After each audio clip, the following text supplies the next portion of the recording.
अध्याय 24 अलंकार डेकोरेशन। अलंकार अर्थात आभूषण अर्थात सौंदर्य में वृद्धि लाने वाला। जब महिलाएं सुंदर आभूषणों को पहनती हैं तो उनके सौंदर्य में वृद्धि उत्पन्न होती है। इसी प्रकार से जब काव्य रचनाओं में अलंकारों का प्रयोग होता है तो काव्य रचनाओं का सौंदर्य भी बढ़ जाता है। जिस साधन का प्रयोग काव्य रचनाओं के सौंदर्य में वृद्धि उत्पन्न करने के उद्देश्य से किया जाता है उसे अलंकार कहते हैं। अलंकार के भेद। मुख्य रूप से अलंकार के दो भेद होते हैं। पहला शब्दालंकार, दूसरा अर्थालंकार। पहला शब्दालंकार जब किसी काव्य रचना में शब्दों के विशेष प्रकार के प्रयोग से चमत्कार सौंदर्य उत्पन्न होता है वहाँ शब्दालंकार होता है। जैसे रघुपति राघव राजा राम।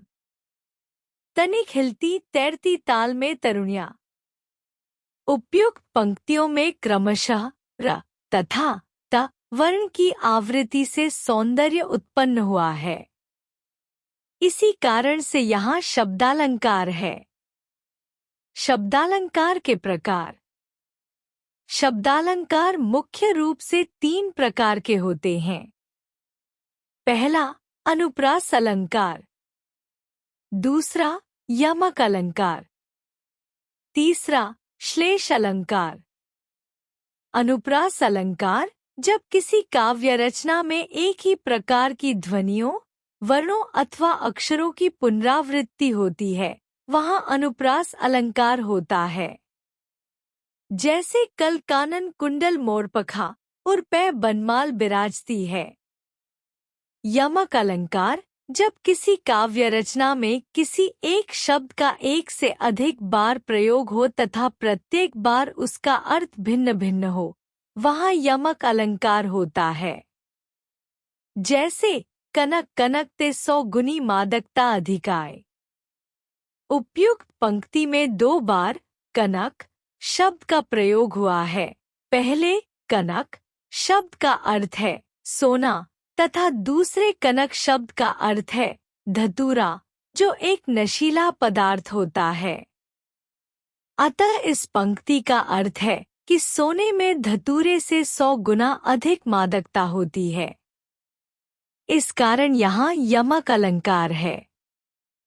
श्लेष अलंकार जब किसी काव्य रचना में किसी शब्द का प्रयोग तो एक ही बार हो परंतु उसके अर्थ एक से अधिक निकले तो वहाँ श्लेष अलंकार होता है।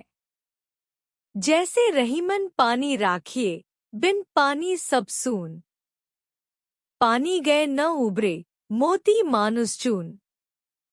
उपयुक्त पंक्तियों में पानी शब्द के 3 भिन्न अर्थ हैं।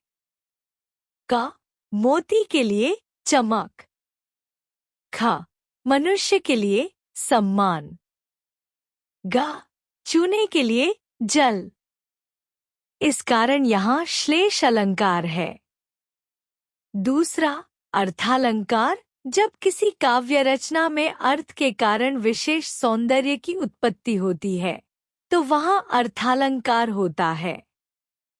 अर्थालंकार के प्रकार।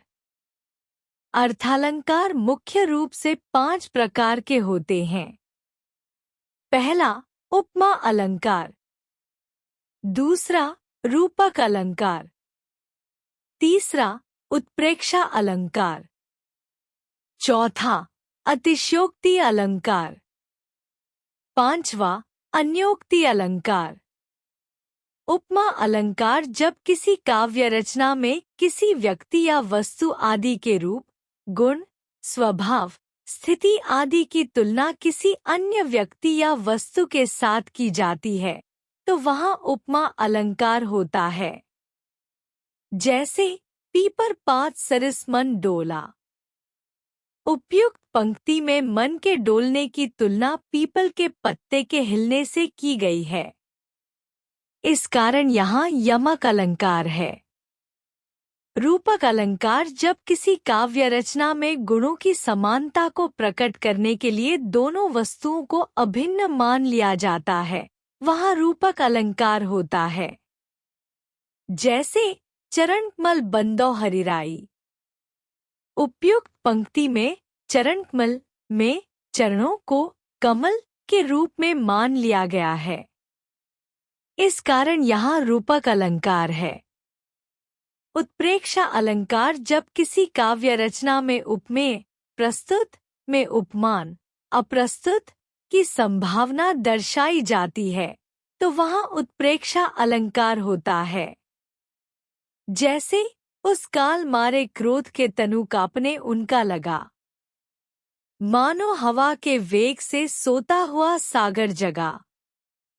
उपयुक्त काव्य पंक्ति में तनु, तन, उपमेय में सोता हुआ सागर उपमान की संभावना दर्शाई गई है, इस कारण यहाँ उत्प्रेक्षा अलंकार है। अतिशयोक्ति अलंकार जब किसी काव्य रचना में किसी व्यक्ति अथवा वस्तु का वर्णन अत्यधिक बढ़ा चढ़ाकर किया जाता है, तो वहाँ अतिशयोक्ति अलंकार होता है। जैसे आगे नदियाँ पड़ी अपार, घोड़ा कैसे उतरे पार। राणा ने सोचा इस पार, जब तक चेतक था उस पार।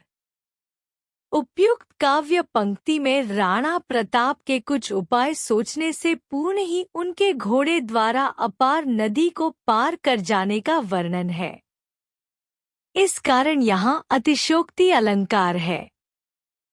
हमने जाना, जिस साधन का प्रयोग काव्य रचनाओं के सौंदर्य में वृद्धि उत्पन्न करने के उद्देश्य से किया जाता है, उसे अलंकार कहते हैं।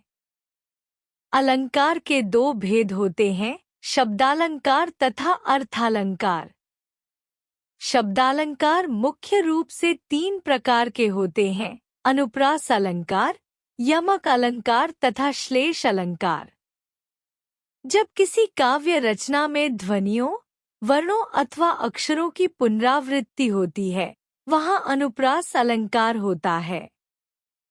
जब किसी काव्य रचना में किसी शब्द का प्रयोग तो एक ही बार हो परंतु उनके अर्थ एक से अधिक निकले, तो वहाँ श्लेष अलंकार होता है।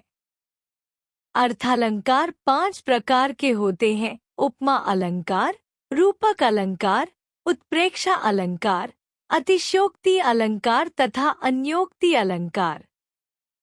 जब किसी काव्य रचना में किसी व्यक्ति या वस्तु आदि के रूप, गुण, स्वभाव, स्थिति आदि की तुलना किसी अन्य व्यक्ति या वस्तु के साथ की जाती है, तो वहाँ उपमा अलंकार होता है। जब किसी काव्य रचना में गुणों की समानता को प्रकट करने के लिए दोनों वस्तुओं को अभिन्न मान लिया जाता है, वहाँ रूपक अलंकार होता है। जब किसी काव्य रचना में उपमेय, प्रत्यक्ष में उपमान, अप्रत्यक्ष की संभावना दर्शाई जाती है, वहाँ उत्प्रेक्षा अलंकार होता है। जब किसी काव्य रचना में किसी व्यक्ति अथवा वस्तु का वर्णन अत्यधिक बढ़ा चढ़ाकर किया जाता है, वहाँ अतिशयोक्ति अलंकार होता है। जब किसी काव्य रचना में किसी अन्य के माध्यम से किसी को कुछ कहा जाता है, वहाँ अन्योक्ति अलंकार होता है।